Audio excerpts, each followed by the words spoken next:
वाली के अंतिम संस्कार से निवृत्त हो जाने के पश्चात हनुमान ने हाथ जोड़कर श्री रामचंद्र जी से निवेदन किया, हे ककुत्स्थनंदन, वानर राज सुग्रीव को आपकी कृपा से उनके पूर्वजों का राज्य पुनः प्राप्त हो गया है। यह अत्यंत कठिन कार्य था जो कि आपके प्रसाद स्वरूप ही संपन्न हो पाया है। अब आप कृपा करके उनका राजतिलक कर अंगद को युवराज पर प्रदान करें।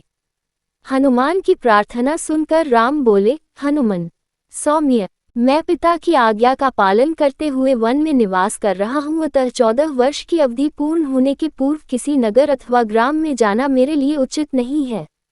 अतः तुम लोग सुग्रीव के साथ नगर में जाकर राज्याभिषेक की प्रक्रिया पूर्ण करो। फिर राम ने सुग्रीव से कहा, हे मित्र, तुम लौकिक और शास्त्रीय व्यवहार के ज्ञाता हो, नीतिवान और लोक व्यवहार कुशल हो, इसलिए अपने भतीजे अंगद को युवराज का पद प्रदान करो। वह तुम्हारे ज्येष्ठ भ्राता का पुत्र ही नहीं है, पराक्रमी और वीर भी है। कुछ दिन तुम लोग राज्य में रहकर शासन व्यवस्था को सुव्यवस्थित करो और प्रजा की भलाई में मन लगाओ। श्रावण का महीना आ गया है और वर्षा की ऋतु का आरंभ हो चुका है, अतः 4 मास तक सीता की खोज संभव नहीं है। वर्षा की समाप्ति पर जानकी की खोज कराना। मैं इस अवधि में लक्ष्मण सहित इसी पर्वत पर निवास करूंगा। राम से विदा होकर सुग्रीव किष्किंधा जाकर किष्किंधापुरी की शासन व्यवस्था में व्यस्त हो गए। इस अंतराल में राम लक्ष्मण के साथ प्रस्रवण पर्वत पर निवास करने लगे। एक सुरक्षित कंदरा को कुटिया का रूप देकर वे लक्ष्मण से बोले, हे भाई, हम वर्षा ऋतु यही व्यतीत करेंगे। वृक्षादि से सुशोभित ये पर्वत अत्यंत रमणीक है। इस गुफा के निकट ही सरिता के प्रवाहित होने के कारण ये स्थान हमारे लिए और भी सुविधाजनक रहेगा। यहाँ से किष्किंधा भी अधिक दूर नहीं है, किंतु इस शांतिप्रद वातावरण में भी जानकी का वियोग मुझे दुखी कर रहा है। उसके बिना मेरे हृदय में भयंकर पीड़ा होती है। इतना कहकर वे शोक में डूब गए। अपने अग्रज को शोकातुर देखकर लक्ष्मण बोले, हे वीर, इस प्रकार व्यथित होने से कोई लाभ नहीं है। शोक से तो उत्साह नष्ट होता है, और उत्साहहीन हो जाने पर रावण से हम कैसे प्रतिशोध ले सकेंगे। इसलिए आप धैर्य धारण कीजिए। हम रावण को मारकर भाभी को अवश्य मुक्त कराएंगे। केवल कुछ दिनों की बात और है। लक्ष्मण के वचनों से राम ने अपने हृदय को स्थिर किया और वे प्रकृति की शोभा निहारने लगे। थोड़ी देर तक वे वर्षाकालीन प्राकृतिक दृश्यों का अवलोकन करते रहे।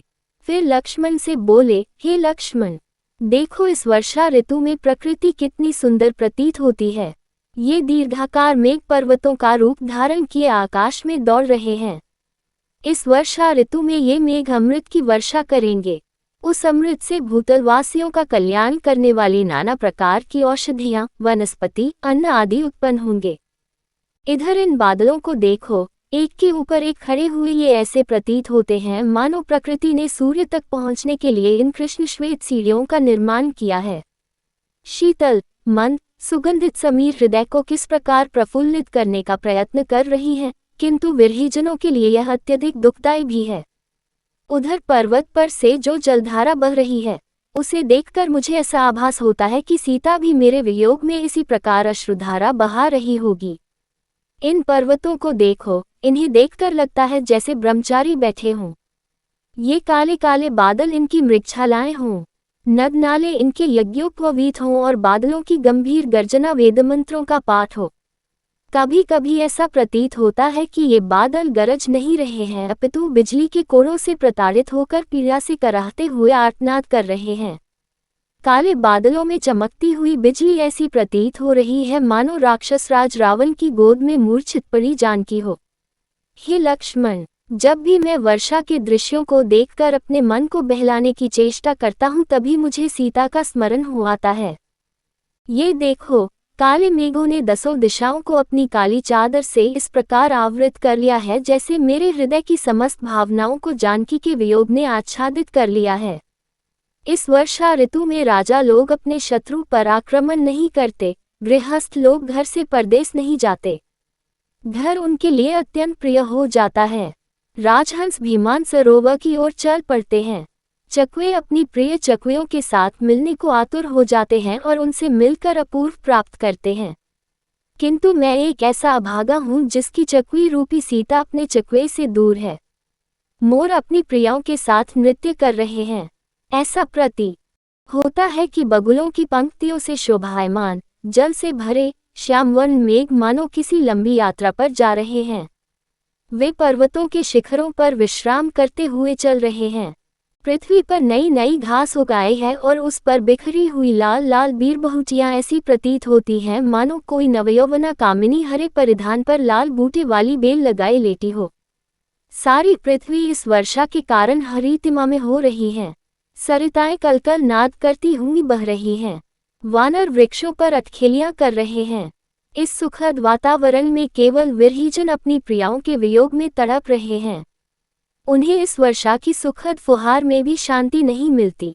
देखो, ये पक्षी कैसे प्रसन्न होकर वर्षा की मंद मंद फुहारों में स्नान कर रहे हैं। उधर वह पक्षी पत्तों में अटकी हुई वर्षा की बूंद को चाट रहा है।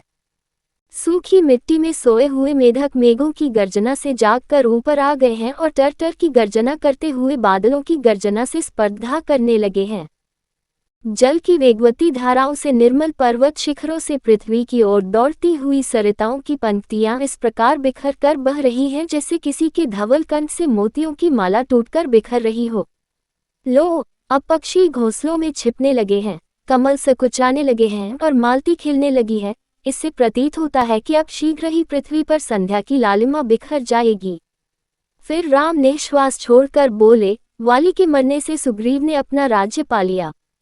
अब वह अपनी बिछड़ी हुई पत्नी को पुनः पाकर इस वर्षा का आनंद उठा रहा होगा। पता नहीं, मैं अपनी बिछड़ी हुई सीता के कब दर्शन करूंगा। अब तो श्रावण मास का अंत हो चला है। शीघ्र ही शरद ऋतु का प्रारंभ होगा। दुर्गम मार्ग फिर आवागमन के लिए खुल जाएंगे। मुझे विश्वास है, शरद ऋतु आते ही सुग्रीव अपने गुप्तचरों से अवश्य सीता की खोज कराएगा। इतना कहकर राम गंभीर कल्पना सागर में गोते लगाने लगे।